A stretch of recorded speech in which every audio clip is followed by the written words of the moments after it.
എല്ലാവർക്കും നമ്മുടെ വീട്ടിലേക്ക് സ്വാഗതം.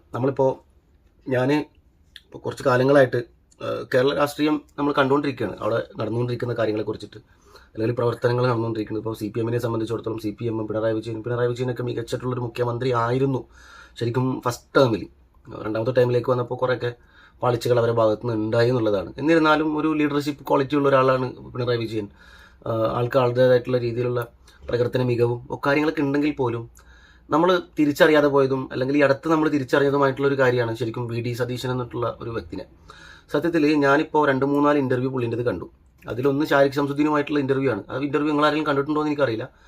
അതിലാണ് എനിക്ക് VD സതീശൻ എന്ന് പറയുമ്പോൾ സാധാരണ നമ്മൾ മുമ്പ് ഗംഗാധരൻ എന്ന് പറഞ്ഞിട്ടുള്ളൊരു കോൺഗ്രസ് നേതാവ് ഉണ്ടായിരുന്നു. പുള്ളി പൊന്നാനിയിലൊക്കെ ജയിച്ചിട്ടുണ്ട്. പുള്ളിൻ്റെ ജയൊക്കെ ഞാൻ കണ്ടതായിട്ട് ഓർക്കുന്നുണ്ട്, ഒരു വണ്ടിയിലൊക്കെ വരുന്നത്. അപ്പോൾ അതേപോലത്തെ ഒരു ലുക്കുള്ള ഒരാളാണ് VD സതീശൻ. അപ്പോൾ നമ്മൾ സാധാരണ ആ ഒരു നോർമലായിട്ടുള്ള കോൺഗ്രസിൻ്റെ മുമ്പ് ചെന്നിത്തല വന്നു, അതേപോലെ തന്നെ വെള്ളാപ്പള്ളി, അങ്ങനെ കുറേ ആൾക്കാരുണ്ട്. അപ്പോൾ അതേപോലത്തെ ഒരു നോർമലായിട്ടുള്ളൊരു നേതാവ് എന്നുള്ള രീതിയിൽ തന്നെ ആയിരുന്നു സത്യത്തിൽ ഞാനും കണ്ടിരുന്നത്. പക്ഷേ ഈ അടുത്ത കാലങ്ങളിലായിട്ട് പുള്ളിൻ്റെ പെർഫോമൻസ്, പുള്ളിൻ്റെ സംസാരം, പുള്ളിൻ്റെ വീക്ഷണം, ദീർഘവീക്ഷണം എന്നൊക്കെ പറഞ്ഞാൽ അങ്ങേയറ്റം. അത് മാത്രമല്ല, കേരളത്തിൻ്റെ പൾസ് നന്നായിട്ട് അറിയാവുന്ന ഒരാൾ, കേരളത്തെ എങ്ങനെ മുന്നോട്ട് കൊണ്ടുപോകണം എന്ന് കൃത്യമായിട്ട് അറിയാവുന്ന ഒരാൾ. പിന്നെ ലീഡർഷിപ്പ് ക്വാളിറ്റിൻ്റെ കാര്യം കഴിഞ്ഞ ഇലക്ഷൻ, ഇപ്പോൾ കഴിഞ്ഞിട്ടുള്ള ലോക്കൽ ഇലക്ഷൻ്റെ കാര്യത്തിൽ നമുക്ക് ലീഡർഷിപ്പ് ക്വാളിറ്റിനെ കുറിച്ച് പറയേണ്ട കാര്യമില്ലല്ലോ. പുള്ളിൻ്റെ പ്രതികരണം തന്നെ കേട്ടില്ലേ, ടീം UDF വിജയിച്ചു എന്നുള്ളതാണ്. അവിടെ കോൺഗ്രസിന് പ്രത്യേക ഒരു ക്രെഡിറ്റ് എടുക്കുക ഒന്നും ചെയ്തിട്ടില്ല. ടീം UDFിന് തന്നെയാണ് കംപ്ലീറ്റ് ക്രെഡിറ്റ്. അത് UDFിൻ്റെ എല്ലാ ഘടകകക്ഷികൾക്കും തുല്യമായിട്ടുള്ള പങ്കാണ് വിജയത്തിൻ്റെ എന്ന് പറഞ്ഞിട്ടില്ല. നമുക്ക് പുള്ളിൻ്റെ നിയന്ത്രണം, പുള്ളിൻ്റെ കാഴ്ചപ്പാട്, പുള്ളി ഇതിനെ കൊണ്ടുപോകുന്നത്, ഇപ്പോൾ ഈ രാഹുൽ മാങ്കൂട്ടത്തിൻ്റെ വിഷയം വന്നപ്പോൾ അതിലിടപെട്ടത്, അങ്ങനെ പല കാര്യങ്ങളിലും പുള്ളിക്ക് മികച്ചൊരു സംഘടന, ലീഡർഷിപ്പിൻ്റെ ഒരു എലമെൻ്റ് നമുക്ക് കാണാൻ കഴിഞ്ഞു എന്നുള്ളതാണ്. അത് മാത്രമല്ല, കേരളത്തിന് ഇപ്പോൾ നിലവിലുള്ള പ്രശ്നങ്ങൾ എന്തൊക്കെയാണ്, ഈ പ്രശ്നങ്ങളെ എങ്ങനെയാണ് നമുക്ക് പരിഹരിക്കാൻ പറ്റുക എന്നുള്ളതിനെ കുറിച്ച് കൃത്യമായിട്ടുള്ള ഒരു പ്ലാൻ പുള്ളിൻ്റെ മനസ്സിലുണ്ട്. കൃത്യമായിട്ടുള്ള അതെങ്ങനെ എക്സിക്യൂട്ട് ചെയ്യണം എന്നുള്ളതും പുള്ളിക്ക് കൃത്യമായിട്ടുള്ള ധാരണ ഉണ്ടെന്നുള്ളതാണ്. അതാണ് ഞാൻ പറഞ്ഞ നേരത്തെ ദീർഘവീക്ഷണത്തിൻ്റെ കാര്യം. നമുക്ക് അതും സംസാരത്തിൽ ആ പക്വത പുള്ളി നിലനിർത്തുന്നുണ്ട്. ആരും ഹേർട്ട് ചെയ്യാതെ പറയാൻ എങ്ങനെ പറ്റും എന്നുള്ളത് പുള്ളിക്കറിയാം.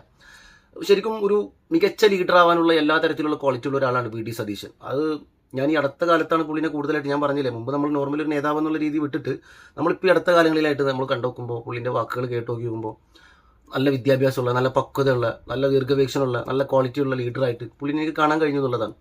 പുള്ളി അടുത്ത് 2026 മുഖ്യമന്ത്രി ആവണമെന്ന് ആദ്യമായിട്ട് ഞാൻ ആഗ്രഹിക്കുന്നുണ്ട്. കാരണം ഈ ആഗ്രഹം എന്തുകൊണ്ടെന്ന് വെച്ചിട്ടുണ്ടെങ്കിൽ കേരളത്തിനെ ഒരുപാട് പടി മുന്നോട്ട് ഉയർത്താൻ പുള്ളിയെ കൊണ്ട് സാധിക്കും എന്നുള്ളതാണ്. ഒരു 5 വർഷം കൊണ്ട് പുള്ളിക്ക് ഒരുപാട് മാറ്റങ്ങൾ കൊണ്ടുവരാൻ പറ്റും. എവിടെയൊക്കെ മാറ്റം വരുത്തണം, എങ്ങനെ മാറ്റം വരുത്തണം, ആരിൽ മാറ്റം വരുത്തണം, ഇതിനെക്കുറിച്ചിട്ടുള്ള കൃത്യമായിട്ടുള്ളൊരു പ്ലാന് പുള്ളിക്കുണ്ട്. അതെങ്ങനെ നടത്തിയെടുക്കണം എന്നുള്ളൊരു ധാരണ പുള്ളിക്കുണ്ട്.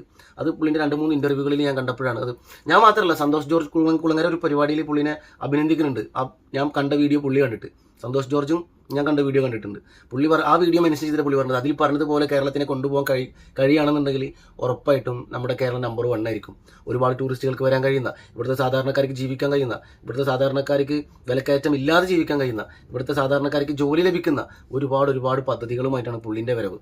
അപ്പോൾ 2026 പുള്ളി മുഖ്യമന്ത്രി ആവണമെന്ന് ഞാൻ അതിയായിട്ട് ആഗ്രഹിക്കുന്നതിൻ്റെ പ്രധാന കാരണം നമ്മുടെ നാടിൻ്റെ ഉയർച്ചയും അതുപോലെ തന്നെ നമ്മളെപ്പോലുള്ള സാധാരണക്കാരായിട്ടുള്ള ജനങ്ങളുടെ വളർച്ചയുമാണ് ഞാൻ ലക്ഷ്യം വെക്കുന്നത്. അത് കൃത്യമായിട്ടുള്ളൊരു ധാരണയുള്ളൊരു വ്യക്തിയാണ് VD സതീശൻ.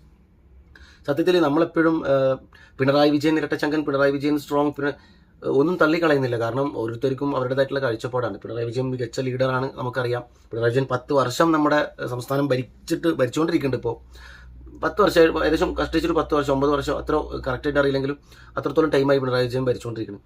അപ്പോൾ പുള്ളി ഏതൊക്കെ കാര്യങ്ങൾ പുള്ളി ലീഡ് ചെയ്തിട്ടുണ്ട്, എന്തൊക്കെ കാര്യങ്ങൾ പുള്ളി ചെയ്തിട്ടുണ്ട് എന്ന് കൃത്യമായിട്ടുള്ള ധാരണ നമുക്കുണ്ട്. എന്തൊക്കെ വികസനങ്ങളാണ് പുള്ളിൻ്റെ ഭാഗത്തുനിന്ന്, എന്തൊക്കെ മിസ്റ്റേക്കുകളാണ് പുള്ളിൻ്റെ ഭാഗത്തുനിന്നുണ്ടായിട്ടുള്ളത്.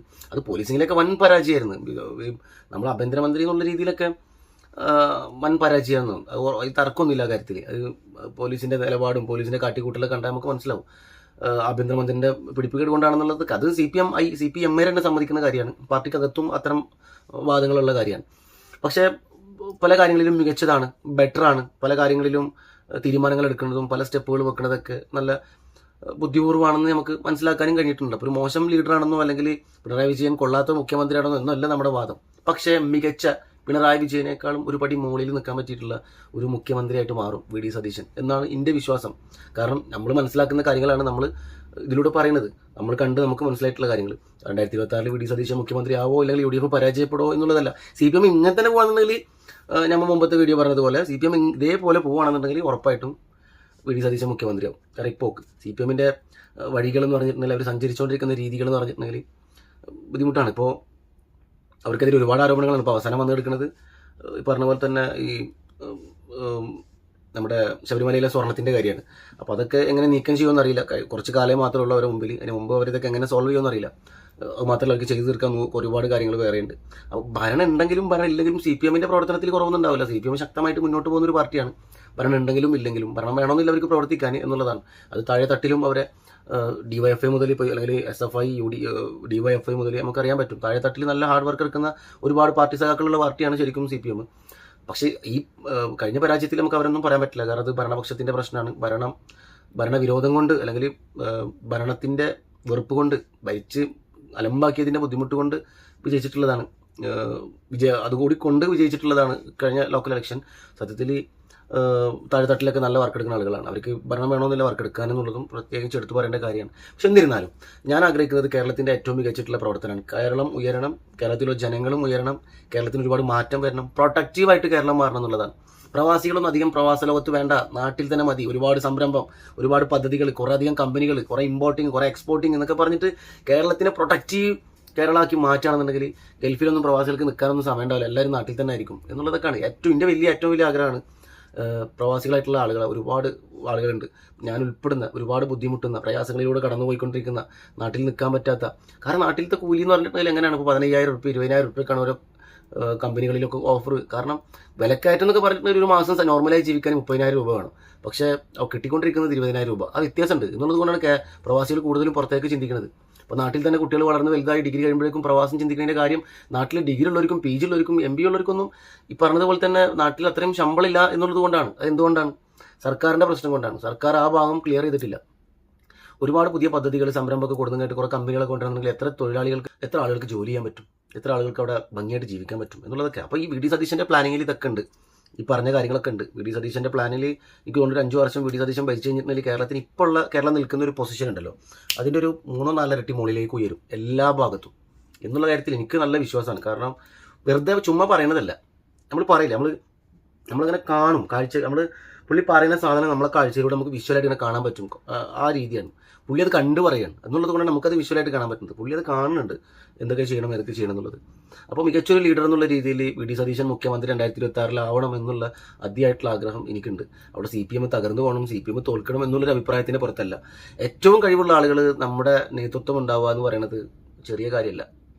അത് നമുക്ക് മാത്രമല്ല, നമുക്ക് ചുറ്റുമുള്ളതും നമ്മുടെ നാടിനും വീടിനും നാട്ടുകാർക്കും സുഹൃത്തുക്കൾക്കും എല്ലാവർക്കും ഗുണകരമായിട്ടുള്ള കാര്യമാണ് ഏറ്റവും മികച്ച ലീഡർ നമ്മളെ നയിച്ചു കൊണ്ടുപോകുക എന്നുള്ളത്.